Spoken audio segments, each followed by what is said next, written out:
সমস্ত ভোটকর্মীকে আসন্ন লোকসভা নির্বাচন 2024 উপলক্ষে পশ্চিমবঙ্গের মুখ্য নির্বাচনী আধিকারিকের পক্ষ থেকে স্বাগত জানাই। আসুন দেখে নেওয়া যাক ভোট গ্রহণ প্রক্রিয়ার কার্যাবলী কিভাবে সম্পন্ন করা হবে।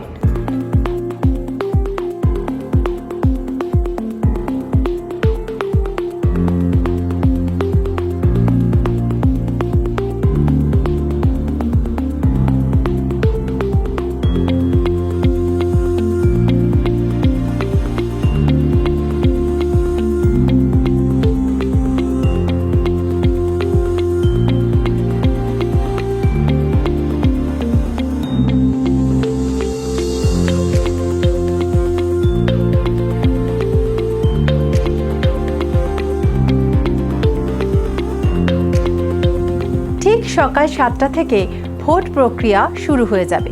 দেখে নিন কে কে বুথে ঢুকতে পারবেন।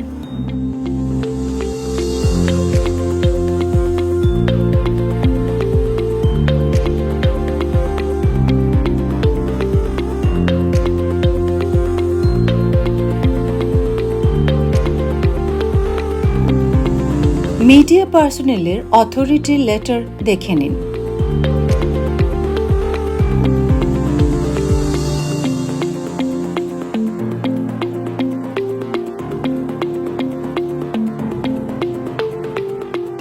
একাধিক বুথ বিশিষ্ট বিল্ডিংয়ে নির্বাচনী বুথের বাইরে একজন BLO থাকেন, যার কাছে থাকে অ্যালফাবেটিক্যাল রোল লোকেটর, যা দিয়ে কোনো ভোটারের বুথ শনাক্তকরণের সুবিধা হয়। বুথে পোলিং অফিসার বা পিওদের নির্দিষ্ট দায়িত্ব আছে। দেখে নিন কোন পোলিং অফিসার কি কাজ করবেন। প্রথম পিওর কাছে ইলেকটোরাল রোলের মার্কড কপিগুলি থাকবে। এনার দায়িত্ব ভোটারদের শনাক্তকরণ করা। যিনি ভোটারের নাম পড়বেন, আইডেন্টিটি কার্ড দেখবেন এবং ট্যালি শিট মেনটেন করবেন। যদি ভোটার পুরুষ হন তাহলে তার নামের ঘরে লাল কালি দিয়ে নিচের বাঁদিকের কোণ থেকে উপরের ডান দিকের কোণ অবধি কোনাকুনি একটা দাগ দিন। যদি ভোটার মহিলা হন তাহলে এই লাল দাগের সাথে তার সিরিয়াল নম্বরটি গোল করে দিন।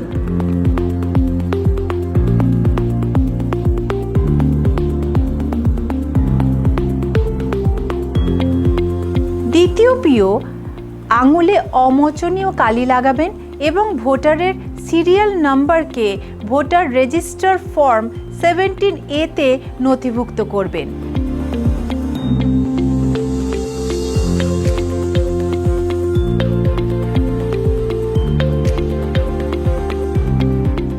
যদি কোনো ভোটার আইডির বদলে অন্য কোনো পরিচয়পত্র নিয়ে আসেন, সেক্ষেত্রে EPICর ক্ষেত্রে EP, অন্যান্য পরিচয়পত্রের ক্ষেত্রে শেষ 4টে সংখ্যার ফর্ম 17 এর রিমার্কস কলামে লিখতে হবে।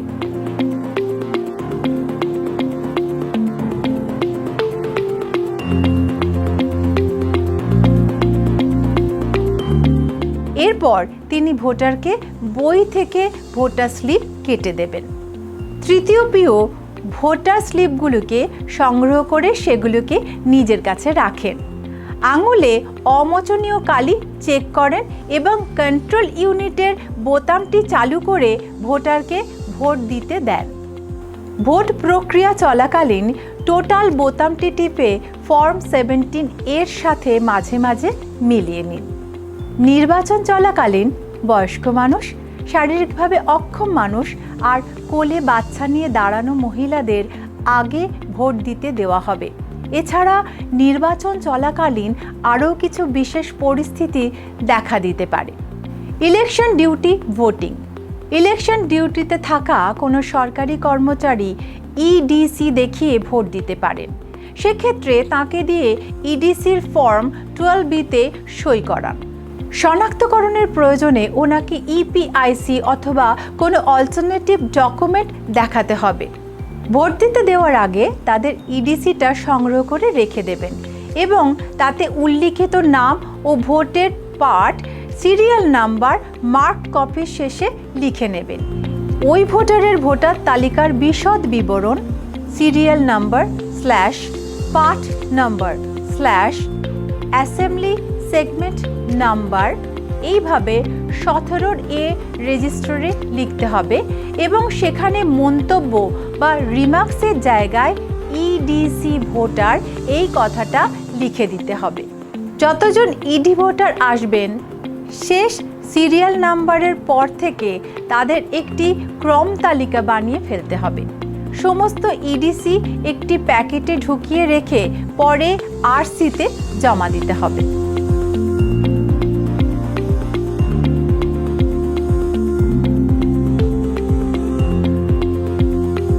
দৃষ্টিহীন ভোটার। যদি কোনো ভোটার দৃষ্টিহীন হন তাহলে ফর্ম 14A সম্পন্ন করতে হবে এবং ঘোষণাপত্র ফিল আপ করতে হবে।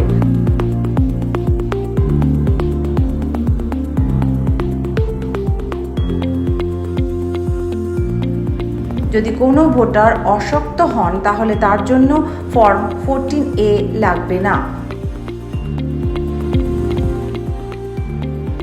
টেন্টার ব্যালট পেপার হলো এরকম কোনো ভোটারের জন্য যার শনাক্তকরণের সময় দেখা যাচ্ছে কেউ তার নামে আগেই ভোট দিয়ে দিয়েছেন। সেক্ষেত্রে ফর্ম 17B ফিল আপ করুন, তাকে ব্যালট পেপার ও ক্রস নিশান দেওয়া রাবার স্ট্যাম্প ইস্যু করুন, যা দিয়ে তিনি ভোট দিয়ে কাগজটা ভাঁজ করে আবার আপনাকে ফিরিয়ে দেবেন।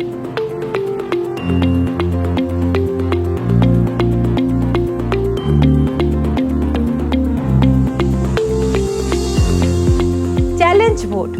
পোলিং এজেন্টরা কোনো ভোটারের আইডেন্টিটি চ্যালেঞ্জ করতে পারেন। চ্যালেঞ্জ পিছু 2 টাকা করে দিতে হবে। সেক্ষেত্রে 14 নম্বর ফর্মের 10 নম্বর কলামে তার নাম লিখে তার সই বা বুড়ো আঙুলের ছাপ দিয়ে তাকে ভোট দিতে বলুন।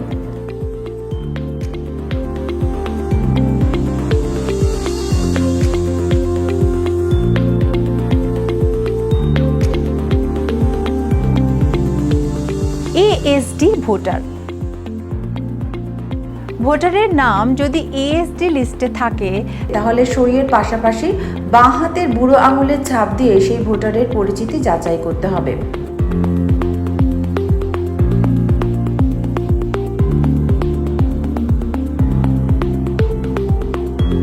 Refuse to vote. যদি কোনো ভোটার শনাক্তকরণ প্রক্রিয়ার পরে ভোট দিতে অস্বীকার করেন তাহলে ফর্ম 17A তে তার নামের পাশে রিফিউজ টু ভোট কথাটা লিখতে হবে।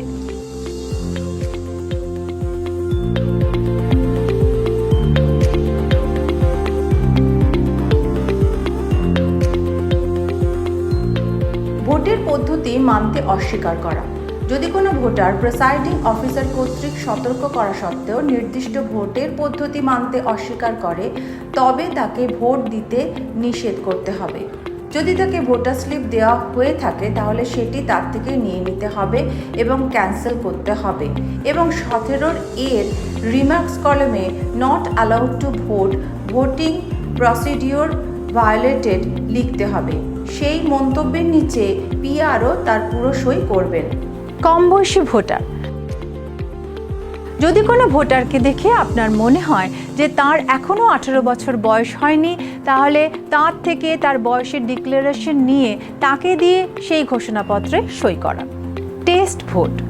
যদি কোনো ভোটার অভিযোগ করেন যে ভিভিপ্যাটে ভুল ভোট প্রদর্শন করছে, অর্থাৎ তিনি যে প্রার্থীকে ভোট দিলেন তার চিহ্ন না দেখিয়ে অন্য দলে দেখাচ্ছে, তাহলে আগে তার থেকে একটি ঘোষণাপত্র নেবেন যে যদি তিনি মিথ্যে বলে থাকেন তাহলে তার বিরুদ্ধে শাস্তিমূলক ব্যবস্থা নেওয়া হতে পারে।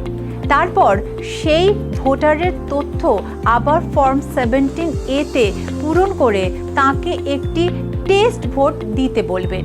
সেই ভোটটি আপনার এবং পোলিং এজেন্টের সম্মুখে ভোটারকে দিতে হবে। যদি ভোটারের অভিযোগ মিথ্যা হয় তাহলে ফর্ম 17A এবং 17C তে সেটি উল্লেখ করবেন। এই টেস্ট ভোটটি গোনা হবে না। যদি ভোটারের অভিযোগ সঠিক হয় তাহলে ভোট প্রক্রিয়া রদ করে বিষয়টি আরও নজরে আনবেন। Machine replacement. ভোট চলাকালীন কোনো পরিস্থিতিতে মেশিন প্রতিস্থাপন করতে হলে কি করবেন? প্রকৃত ভোট চলাকালীন সিইউ বা বিইউ সঠিকভাবে কাজ না করার ক্ষেত্রে সিইউ, বিইউ এবং ভিভিপ্যাট সহ পুরো ইভিএম প্রতিস্থাপন করা প্রয়োজন। সেক্ষেত্রে আবার করে মক পোল করতে হবে। তবে এই ক্ষেত্রে মক পোলের নোটা সহ প্রতিদ্বন্দ্বী প্রত্যেক প্রার্থীকে মাত্র একটি করে ভোট দিতে হবে। মাইক্রো অবজারভার নির্বাচন অবাধ এবং শান্তিপূর্ণ হচ্ছে কিনা সেটা দেখার জন্য কমিশন মাইক্রো অবজারভার নিযুক্ত করে। আপনার বুথে মাইক্রো অবজারভার থাকলে তিনি যা যা দেখবেন তা হলো মহড়া ভোট বা মক পোল, পোলিং এজেন্টদের উপস্থিতি এবং সেই ব্যাপারে নির্বাচন কমিশনের নির্দেশিকা পালন করা হয়েছে কিনা, বুথের ভিতরে ঢোকা বেরোনোর জন্য পাস দেওয়ার নিয়মটি ঠিকমতো মানা হচ্ছে কিনা, ভোটারদের শনাক্তকরণের কাজটি নির্বাচন কমিশনের নিয়ম অনুসারে করা হচ্ছে কিনা, এএসডি ভোটারদের চিহ্নিতকরণ এবং তাদের সম্পর্কিত তালিকাটি ঠিকঠাকভাবে পূরণ করা হচ্ছে কিনা, অমোচনীয় কালি ঠিকঠাকভাবে লাগানো হচ্ছে কিনা, 17A রেজিস্টার ঠিকভাবে পূরণ করা হচ্ছে কিনা, ভোটের গোপনীয়তা মানা হচ্ছে কিনা, পোলিং এজেন্টদের আচরণ এবং পোলিং এজেন্টদের পক্ষ থেকে কোনো অভিযোগ আছে কিনা। তিনি তার রিপোর্ট সাধারণ পর্যবেক্ষকের কাছে জমা করবেন, যেমন তার কাছে চাওয়া হবে।